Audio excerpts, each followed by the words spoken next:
Good morning. This is Jason Selvog calling with the Stearns County Soil and Water Conservation District with your conservation report. Today I'm going to talk a little bit about hunting on conservation program acres. Fall is upon us, bringing it with cooler days and longer nights. We're starting to see harvest machines dot the landscape and hunters stalking game through the fields. It is important for hunters to review state regulations and property laws. All hunters need to be knowledgeable of the laws governing the land they intend to hunt. Specifically, lands enrolled in the Conservation Reserve Program, which is CRP, the Conservation Reserve Enhancement Program, which is CREP, or the Reinvest in Minnesota Program, which is RIM. Landowners enrolled in these programs do retain the right to control all access to their property. If they choose, the land can be posted and all hunting prohibited. If the landowner requests that you leave the property, you must do so or you're in violation of the trespassing laws. Always ask permission before entering private land. You need permission to hunt on CREP, CRP, and RIM, and even WRE lands, which is the federal easement program. Trespassing is a misdemeanor, and if convicted, you can lose your license to hunt and be subject to additional fines and punishments. All conservation and peace officers enforce trespass laws. Remember, your actions reflect on all hunters. You can view the Minnesota DNR trespass laws on the DNR website. Additionally, on the hunting note, I guess I wanted to mention a few things about hunter safety, and I found some hunter safety information on the Minnesota DNR website, and so I thought I would share this hunter safety PSA. During this hunting season, remember the rules of firearm safety.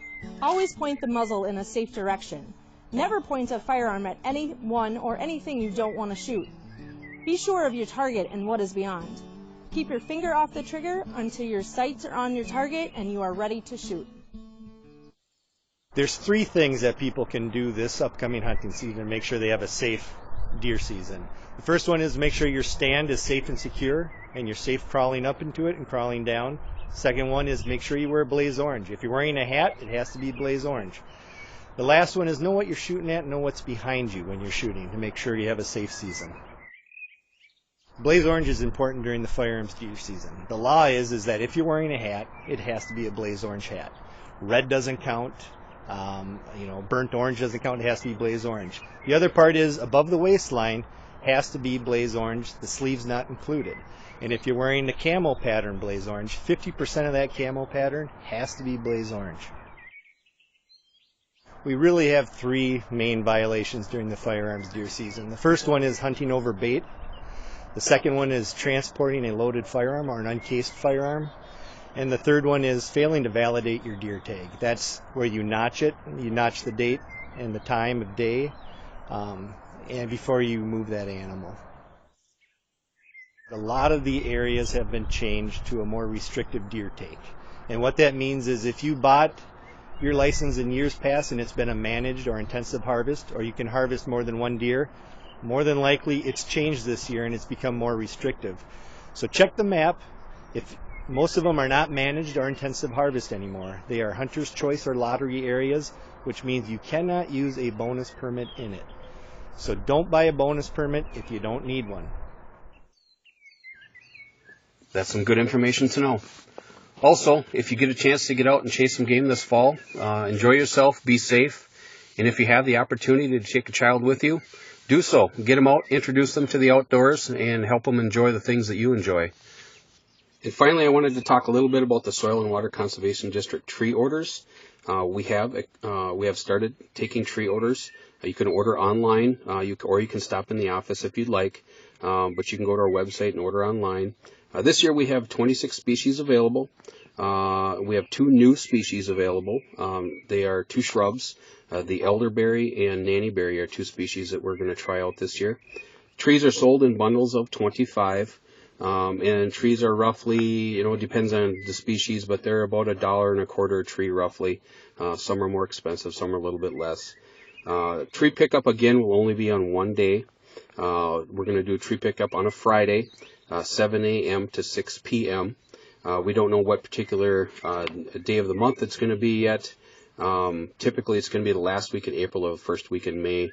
The nursery will let us know when they're able to pull the trees out of the ground, and then we set that date. Also, I wanted to mention we have a new tree pickup location. We are no longer going to be in Albany. So the new tree pickup location is going to be at the Stearns County Public Works Building. It's shed number 4, and they are in Waite Park, right across from Hard Drives, kind of down by the Fleet Farm there. And so that's where the new tree pickup location is going to be. We will have signage out there on the day of pickup, so hopefully that'll work out for folks. I know we've been at the old location in Albany for many years, so it'll be a little bit of a change. But we're going to try to advertise this new location as much as we can.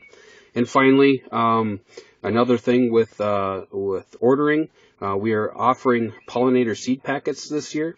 They're small seed packets. We are selling them in 2 types, a 100 square foot packet and a 500 square foot packet. These are pollinator packets with about 39 to 40 species of wildflowers and native grass designed for pollinator species. And you can also order these online at our website, the Stearns County Soil and Water. You can Google it.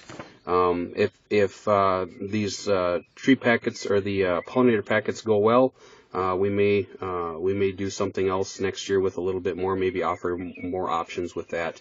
It's just something new we're trying, so check it out and see if it's something you'd be interested in. Again, this is Jason Selvog with the Stearns County Soil and Water Conservation District with your Conservation Report. Have a great day.